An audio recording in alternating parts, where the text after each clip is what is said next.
Hello everyone, I'm the Enforcer and welcome to the breaking news. Please make sure to like, comment, and subscribe and support us on Patreon, link in the description below. Today we have breaking news coming from multiple corners of the world as we've been able to hear that the armed forces of Ukraine have conducted a successful drone attack against the Russian Federation using 340 drones to strike multiple targets around the Moscow area and a couple of other cities around the periphery of the Moscow Oblast. Meanwhile, we have been able to hear that the armed forces of Ukraine and the Russian Federation have been battling it out on the battlefields of Kursk and Belgrade to attempt to make some sort of an advance or a gain before the peace negotiations in Saudi Arabia are able to make any kind of actual discernible progress. As we have been able to hear that the Russian Federation has claimed that the Kursk offensive is going in their direction a little bit better than normal, while we have also been able to see that the Ukrainian armed forces have continued to bombard Russian forces further behind the lines near Vovchansk, attempting to disrupt their progress or their abilities to defend the last holdings inside of Vovchansk city that they have. Meanwhile, outside of Ukraine itself, we have also been able to hear that an Islamic Republic of Iran-backed group has ended up taking a express train hostage inside of the country of Pakistan, and there is currently 200 hostages, at least, that are currently involved in that situation. Meanwhile, the diplomatic negotiations in between the United States and Ukraine are underway in Riyadh, as it appears that the United States and Ukraine are attempting to come up with some sort of an actual, actionable solution to the end of the war. Meanwhile, inside of the United States, or largely within Canada, dealing with the United States, we've been able to hear that the Premier of Quebec has threatened to shut off all power to the United States of America or the tri-state area as they have continued to deal with the tariff war or the trade war that has been initiated by the United States of America. We have a massive load of news today, and getting into our first bits inside of Moscow, we were able to see a massive drone attack occur within the city, comprising nearly 340 drones according to initial reports from the Ukrainian armed forces. This has been the largest drone attack that Ukraine has ever conducted in the war so far. The only one that's ever gotten close to this was an attack in earlier 2024 where we saw that 140 Ukrainian drones were used to attack the city. This is quite truly a Ukrainian drone attack of an insurmountable scale. And we were able to see just a couple of hours ago one of the Ukrainian drones entering Moscow. It is wildly similar in design to that of a Shahed 136, but nevertheless we can confirm that this is a Ukrainian drone design, and it is a Ukrainian drone that was flying in from the west side of Moscow and heading on into the city. It does appear that, however, it was shot down by Russian air defense, but it also appears that a large number of drones were able to make it to their target inside of the city. We were able to get a large amount of clips, and I'll be trying to show you all as much of them as we can, of either the successful impacts and attacks that were made inside of Moscow, or the Russian air defense attempting to shoot some down. According to the Russians, and according to the Ukrainians, the best number that we can ascertain so far for the number of drones shot down around the Moscow area is approximately 100, meaning that the Russians had around a 30 or so percent success rate in intercepting and shooting down these drones before they actually hit their target. But here's the next clip.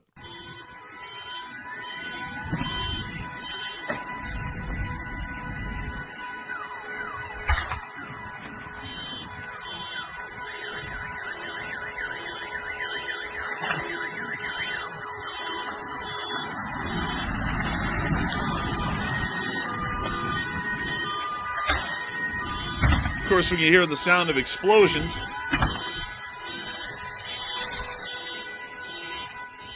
it appears that this fire may be inside of some sort of a parking lot, although it's really hard to tell what actually is over there that's burning because of how large the fireball is.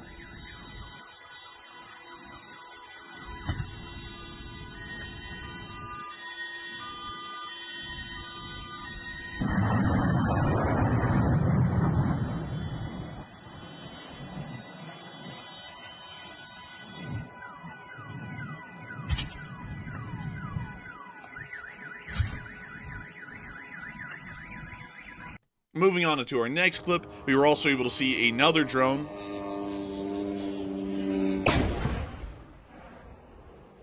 We really couldn't tell if that was an impact or if the drone was shot down, but it appears that it may have been some kind of an impact. Moving on to our next clip, we can also see another drone impacting a higher level of a Russian high-rise.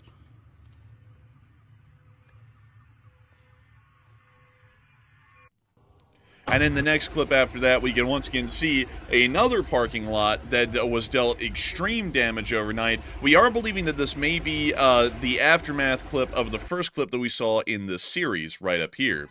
But nevertheless, moving on from that and into our next clip, we were also able to see even more footage of the attack that occurred on Moscow. Quite truly, no joke about this. This is probably the most documented drone attack that we've ever seen happen on the city of Moscow. But here's the next clip.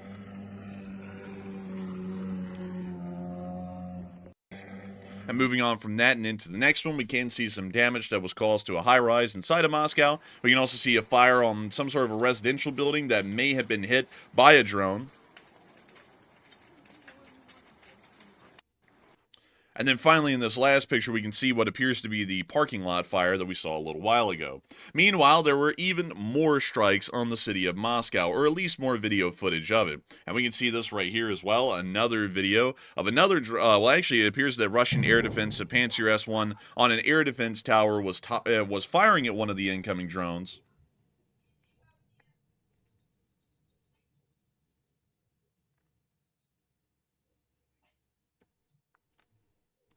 And moving on to the next clip, we can once again see a similar clip to last. We'll skip over that one. We can also see another clip from another Russian high-rise as we hear the drone outside, and it appears to have impacted somewhere down the way. We could see the flash, but we couldn't see the actual explosion.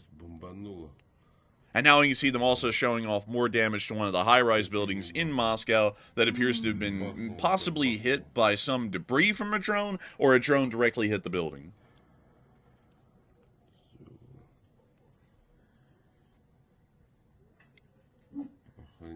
Вынесло просто в квартире окно, там не знаю, что там. To say that the Russian Federation has been displeased from the attack is something of an understatement. The Russian Federation has been incredibly infuriated by the attack on Moscow today, and it once again does show, at least according to the interception rates, that the Russian Federation's air defense abilities are quite limited compared to Ukraine's. With only a 30% interception rate, this pales in comparison to the Ukrainian 90% interception rates that have become a standard so far in Ukrainian air defense. We can see that while there has been a lot of clips from the inside or the internal area of Moscow showing a decent amount of damage, we were also able to see that an Oka Center oil depot in the Serpukov Moscow region was also hit as well by a drone, and we could see the damage right here to one of the silos.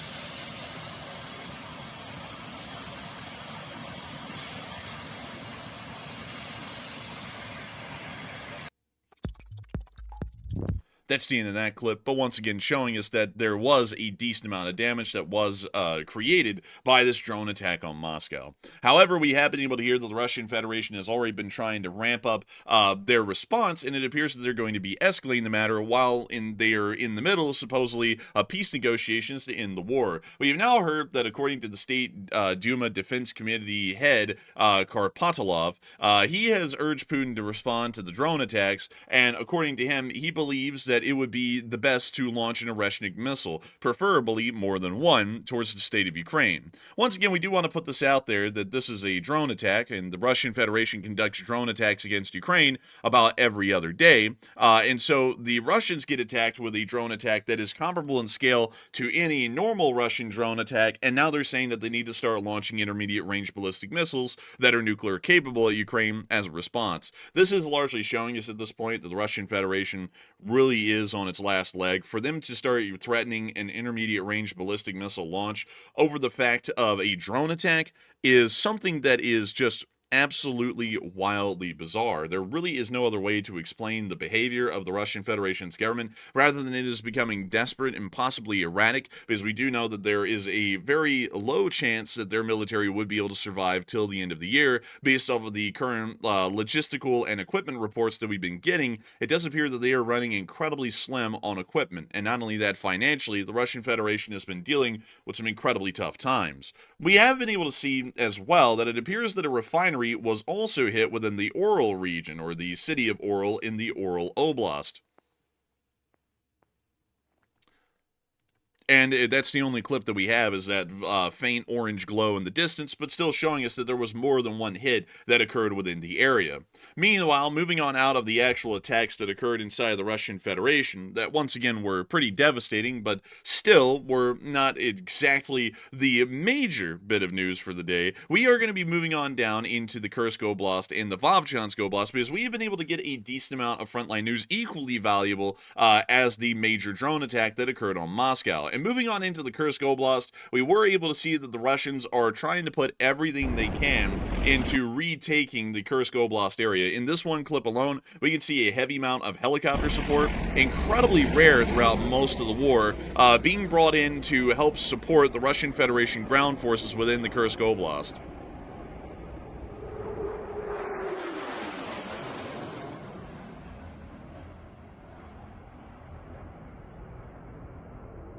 At this point, we have been able to hear that the Russian Federation has been able to make some ground within the Kursk Oblast. Many people wouldn't know of the breakthrough that the Russian Federation was able to make near to the town of Ulyanok some while ago, but it also appears or sounds that they may be making ground near to the area of Novaya Sorochina and also Pogrebki, near to the direction of Kromsky-Biki. One thing that is interesting, however, that we have been able to hear is that the Russian Federation is starting to massively inflate their successes within the region, claiming that they've been able to recapture 12 settlements and 100 square kilometers in the Kursk Oblast previously held by Ukrainian troops.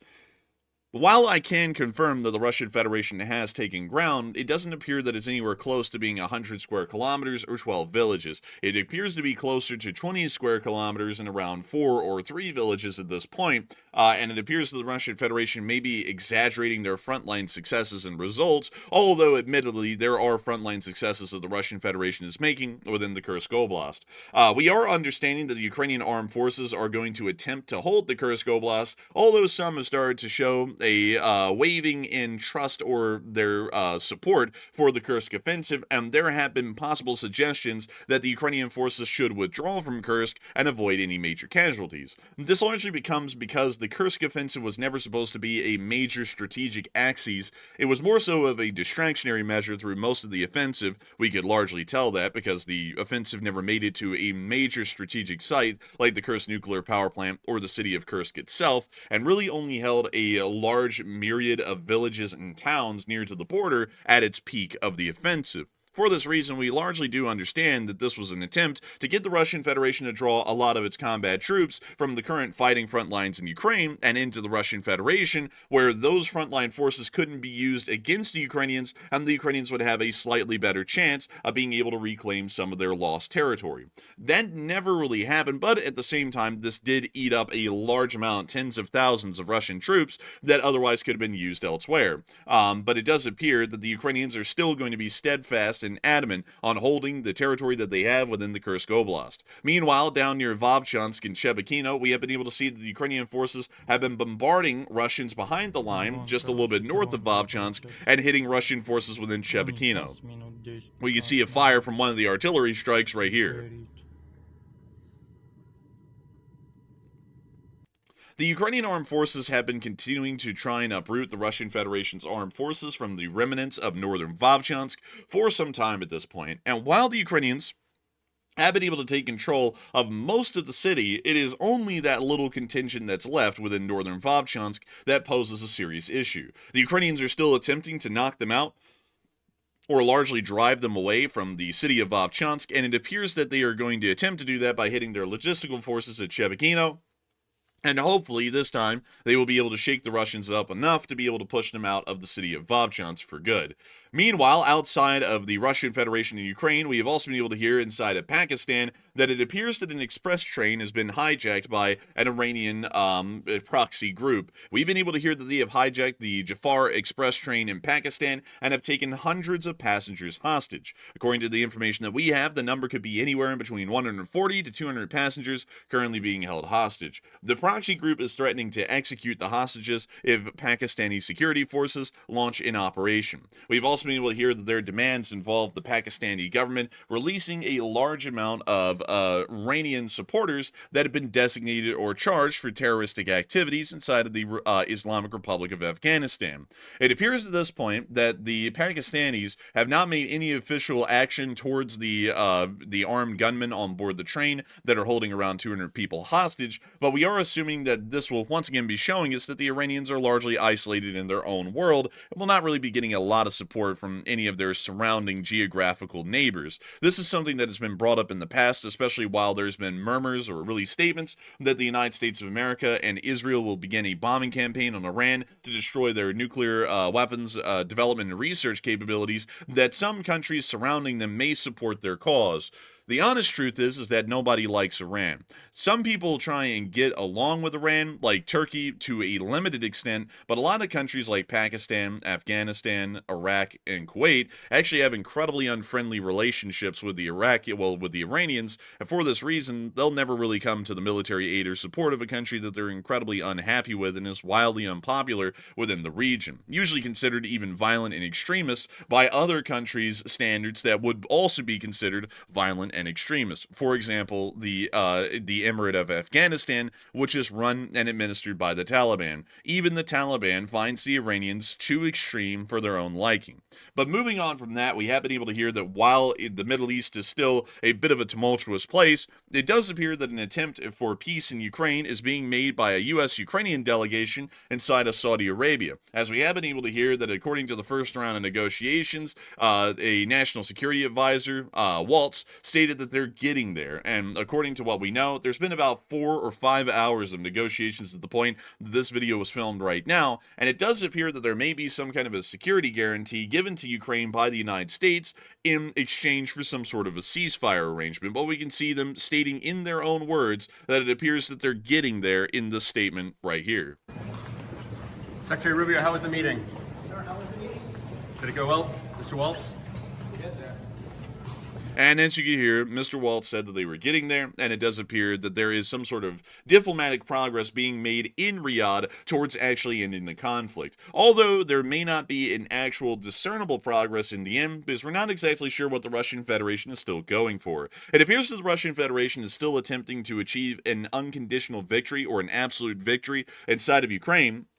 And if those are the terms that the Russian Federation is looking for, it doesn't really matter how adamant the United States is about wanting the war to end. The state of Ukraine at that point may refuse, because once again, it would lead to this, the cessation of the existence of their state, and their people would most likely start to be subjected to cruel treatment by the Russian Federation, and the war would most likely go on with European support for as long as it could. There is another option where the Russian Federation may actually push these kinds of insane absolute victory terms, and the United States may find them unacceptable. And no matter how much progress can be made in between Ukraine and the United States on trying to find some sort of common ground to go negotiate with the Russians on, neither the United States nor Ukraine may be able to actually stomach the kind of Russian terms that would be put forward in this sort of a peace agreement. But moving on from that, we have been able to hear that while peace in the Middle East is not going to be a thing, but peace can be negotiated in the Middle East, it doesn't appear that there's going to be much peace inside of the United States or Canada's relationship anytime here within the near future, as tariffs have continued to create a major trade war that is starting to cause significant economic damage to the United States. One can look at the stock market right now to really find that, and you can also see that this may also be causing some decent damage to Canada as well. But we have been able to hear that the nation of Canada has continued to impose additional tariffs, duties, and excises against the United States for the United States imposition of a 25% tariff on all Canadian goods. We've been able to hear there has been a claim by the President of the United States that he demands for Canadian tariffs to be completely dropped against U.S. agricultural products, among other things. And he also wants to see that the nation of Canada may possibly become a part of the United States of America through some form of annexation or armed invasion of the country. However, while all of these statements or terms are being made by the President of the United States, it does appear that there are additional shots being made back from Canada towards the United States as well. As we have been able to hear that today, the Ontario Premier has threatened to shut off electricity completely. Earlier, I said it was Quebec, and that was a misstatement in the video. It actually was the Premier of Ontario, which is the most populous area of Canada within their region. We have been able to hear that he has threatened to cut off electricity to the United States. According to his direct statements from Premier Doug Ford, he stated that Ontario and Canada will not back down until the President of the United States tariffs are gone for good. One actually has a very interesting argument to be made about the kinds of tariffs that have been levied by the United States against Canada. The United States, Canada, and Mexico are all bound to a unified trade agreement that was agreed by all parties to be fair in around 2017 to 2018, called the United States-Canada-Mexico Agreement, also called the USCMA. The United States-Canada-Mexico Agreement is one that set a common tariff level amongst all members and accepted that tariffs were acceptable at the rates they were at, with specific kinds of caps and other kinds of information about them being within the treaty.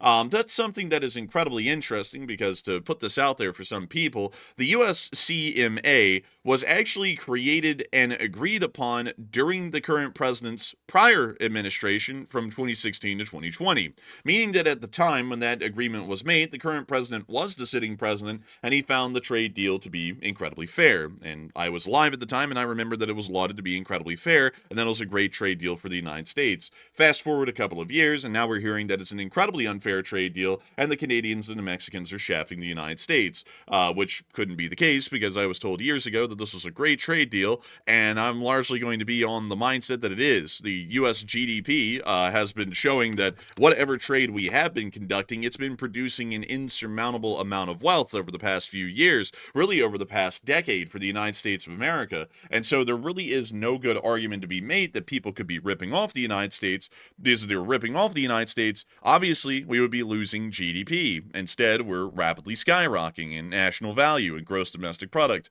But nevertheless, it does appear that the Canadians in the United States are going to continue this spitting contest for the large part until someone flinches. Man, we do not know at this moment who's going to flinch. Largely, in this kind of a situation with trade deficits, the country that has the trade deficit is usually at the disadvantage to the country that has the trade surplus, meaning that right now, Canada actually has the cards in the situation because they are the ones who have the trade surplus, and the United States has the trade deficit between the two. This means that the Canadians may be able to hold out because U.S. consumers or U.S. producers of goods may require Canadian raw materials to be able to keep up their economic functions, and without that, we could start to see that the U.S. economy would start to suffer greatly. Hopefully, we wouldn't see that. Hopefully, we'll be able to see that everyone backs off and no Canadian and American businesses have to suffer any farther than they already have right now, especially companies that are heavily interconnected with each other, and especially the agricultural industry, which these tariffs, according to what we're hearing, are being raised to try and help, but in reality, it's going to probably hurt them a lot more than it is going to help them. Canada is a major producer of potash, or as some people call it, potash. I call it potash, but we'll call it potash to make it a little bit easier on the ears. But potash is a major product of Canada and is a major agricultural fertilizer throughout the United States of America.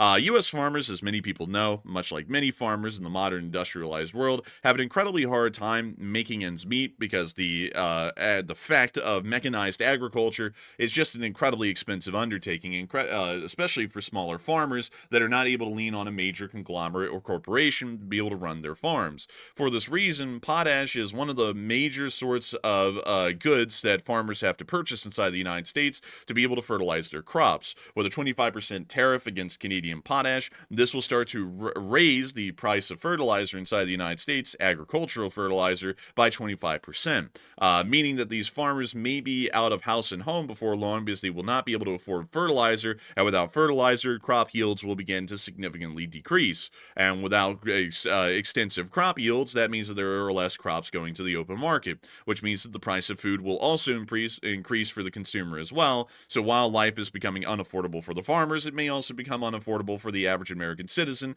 to get the sort of food that they used to get in the past for the same amount of cost, or even just a slightly comparable cost at a higher scale. But with that is is all of the major news that we have today. I'm going to thank each and every one of y'all once again for watching. If y'all have enjoyed, please make sure to like, comment, and subscribe. The link is in the description below to our Twitter, and also the link is in the description below to our Patreon. And I got to give a massive shout out and a big thanks to everyone who supports us on Patreon, because all of the folks who are supporting us on Patreon are helping to make these kinds of videos financially possible. Y'all are able to help us to be able to do this as a full-time job and to continue to report the news to y'all each and every single day about what's going on in foreign policy, or really foreign affairs, around the entirety of the world, or really world news as some people call it. But I do thank you so much once again to all of y'all for watching. I've been incredibly honored to have probably about 30 minutes of y'all's time or more, but I will see y'all hopefully on the next one. We're going to try and make these videos more common, even if the news isn't that big or it doesn't sound that good. We are just going to be trying to keep the news up and running for all of y'all, so that way at least y'all can know